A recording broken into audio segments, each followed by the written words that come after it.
എനിക്ക് തോന്നിയിട്ടുള്ളൊരു കാര്യം, ഈ എ ഗ്രൂപ്പിലെ ഒരു ചെറിയ ഐ ഗ്രൂപ്പുകാരനായിരുന്നു ഉമ്മൻചാണ്ടി എന്നാണ് എൻ്റെ ഒരു നിരീക്ഷണം.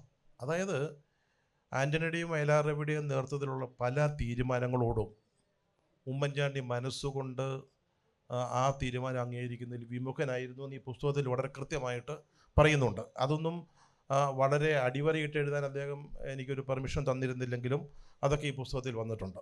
1972 വിദ്യാഭ്യാസ സമരം കേരളത്തിലെ KSU യൂത്ത് കോൺഗ്രസിൻ്റെ ചരിത്രത്തിലെ ഒരു വർണ്ണാഭമായ ഒരു കാലഘട്ടമാണ്. അന്ന് ആ സമരത്തിന് അനുകൂലമായിരുന്നില്ല ഉമ്മൻചാണ്ടി. അദ്ദേഹത്തിന് സ്വകാര്യ മാനേജ്മെൻറ്റിന് ഈ കേരളത്തിലെ വിദ്യാഭ്യാസ രംഗത്തെ വളർച്ചയിൽ ഉണ്ടായിരിക്കേണ്ട പങ്കിനെക്കുറിച്ച് അദ്ദേഹത്തിന് കൃത്യമായ ബോധ്യമുണ്ടായിരുന്നു. പക്ഷേ പാർട്ടി അല്ലെങ്കിൽ സംഘടന ഒരു നിലപാടെടുത്തപ്പോൾ അദ്ദേഹം അതിന് തയ്യാറാവുകയാണ്, കൂടെ നിൽക്കാൻ തയ്യാറാവുകയാണ് ഉണ്ടായത്. അതിനുശേഷം കോൺഗ്രസിൻ്റെ ചരിത്രത്തിൽ വന്ന ഒരു കാര്യം 80-ലെ ഇടതുപക്ഷ മുന്നണിയുമായിട്ട് ചേർന്ന ഒരു ചരിത്രമാണ്. അതിനെ തുടർന്നാണ് ആ മുന്നണി വിട്ടുപോകുന്നതിനെക്കുറിച്ച് ആലോചിക്കാനും കോൺഗ്രസ്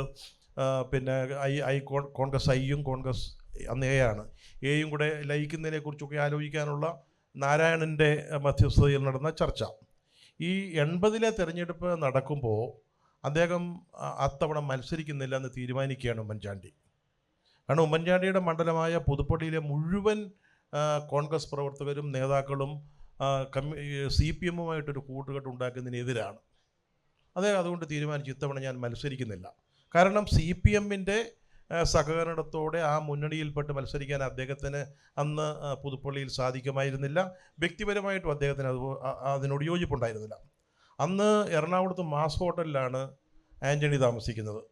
അദ്ദേഹം മാസ് ഹോട്ടലിൽ ആൻ്റണിയെ കണ്ടിട്ട് ഇത് കാര്യം പറയാനായിട്ട് പോവുകയാണ്. ഞാൻ മത്സരിക്കുന്നില്ല, എന്നെ ഒഴിവാക്കണം എന്ന് പറയാനായിട്ട് ചെല്ലുമ്പോൾ കാണുന്ന കാഴ്ച താടിക്ക് കയ്യും കുത്തി ഇരിക്കുന്ന ആൻ്റണിയെയാണ്.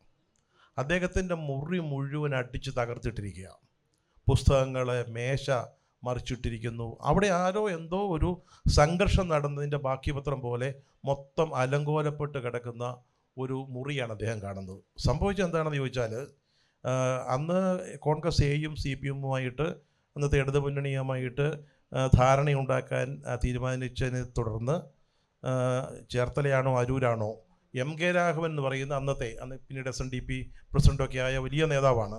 കൊച്ചി തുറമുഖ തൊഴിലാളി യൂണിയൻ്റെ എതിരറ്റ നായകനായിരുന്നു. അദ്ദേഹത്തിന് സീറ്റ് കിട്ടുന്നില്ല. പകരം PS ശ്രീനിവാസന് ആ സീറ്റ്, CPI-യിൽ PS ശ്രീനിവാസന് ആ സീറ്റ് കൊടുക്കേണ്ടി വന്നതിൽ പ്രതിഷേധിച്ച് ഈ കൊച്ചിൻ തുറമുഖ തൊഴിലാളി യൂണിയനിലെ പ്രവർത്തകർ വന്ന ആ മുറി മുഴുവൻ അടിച്ചു തകർത്തിട്ടിരിക്കുന്ന ഒരു രംഗമാണ് ഉമ്മൻചാണ്ടി കാണുന്നത്. അന്ന് കൊച്ചിൻ തുറമുഖ തൊഴിലാളി യൂണിയൻ എന്ന് പറഞ്ഞാൽ എന്തും ചെയ്യാൻ കൽപ്പുള്ള എറണാകുളത്തെ ഒരു സംഘമാണ്. അത് കോൺഗ്രസും കമ്മ്യൂണിസ്റ്റും ഒന്നുമല്ല, മാറി മാറി മത്സരിച്ച് അധികാര സ്ഥാനങ്ങളിലേക്ക് വരുന്ന നേതൃത്വമാണ്. അന്ന് ഈ രംഗം കണ്ടിട്ട് അന്ന് ഉമ്മൻചാണ്ടിക്ക് ആൻ്റണിയോട് ഞാൻ മത്സരിക്കുന്നില്ല എന്ന് പറയാൻ പറ്റാത്ത ഒരു സാഹചര്യം മനസ്സിലുണ്ടായതുകൊണ്ട് തിരിച്ച് പോവുകയും വീണ്ടും മത്സരിക്കുക. അതാണ് ഞാൻ പറഞ്ഞത്, പലപ്പോഴും ആൻ്റണിയും വയലാർ രവിയും എടുക്കുന്ന തീരുമാനങ്ങൾക്ക് ഒപ്പം നിന്നിരുന്നെങ്കിലും ഉമ്മൻചാണ്ടിയുടെ മനോഭാവം, ഒരുപക്ഷെ അഭിപ്രായം മറ്റൊന്നായിരുന്നു. അതുകൊണ്ട് തന്നെയാണ് രാഘവനുമായിട്ടുള്ളൊരു ചർച്ച, അതിനൊരു അവസരം വരുമ്പോൾ അദ്ദേഹം തന്നെ ചാടി വീഴുന്നത്. അതിനുശേഷവും ഡൽഹിയിൽ പോയിട്ട് ഇന്ദിരാഗാന്ധിയോട് സംസാരിക്കുന്നതും അദ്ദേഹമാണ്.